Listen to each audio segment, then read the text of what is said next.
Je vous invite au Parlement européen quand vous voudrez, on ira faire un tour et vous verrez que les grands sujets politiques du mandat qui vient de s'achever ont été l'occasion d'un clivage parfaitement clair.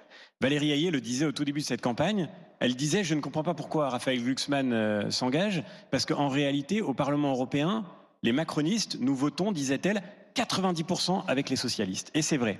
Et nous nous sommes opposés à cette coalition qui allait de l'extrême gauche aux macronistes, en passant par les socialistes et les Verts.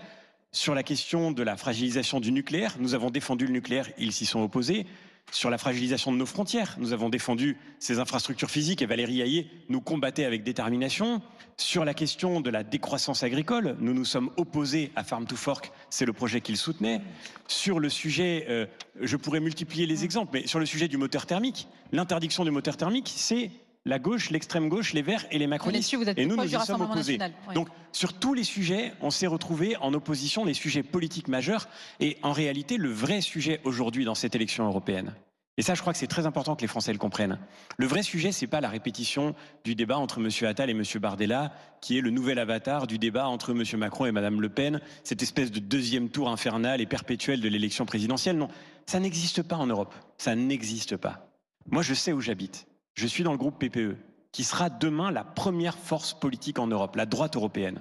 Jordan Bardella ne sait même pas dire dans quel groupe il va siéger parce que son propre groupe est en train de s'effondrer. Et Valérie Hayé, elle ira dans le groupe Renew qui va être très fragilisé par l'élection qui se dessine. Donc notre défi à nous, c'est de faire en sorte de représenter tous les électeurs de France qui veulent que l'Europe change de cap pour renforcer nos pays. Et notre défi, c'est de le faire contre la gauche, qui est la deuxième grande force politique en Europe, qui avait jusque-là une majorité avec ses alliés, mais qui, j'en suis sûr, peut désormais céder le pas pour que nous réussissions à imposer ce nouveau cap dont nous avons tellement besoin. Le vrai débat européen, le vrai clivage en Europe, il est entre la droite et la gauche, et c'est le vrai clivage qui partage le Parlement européen.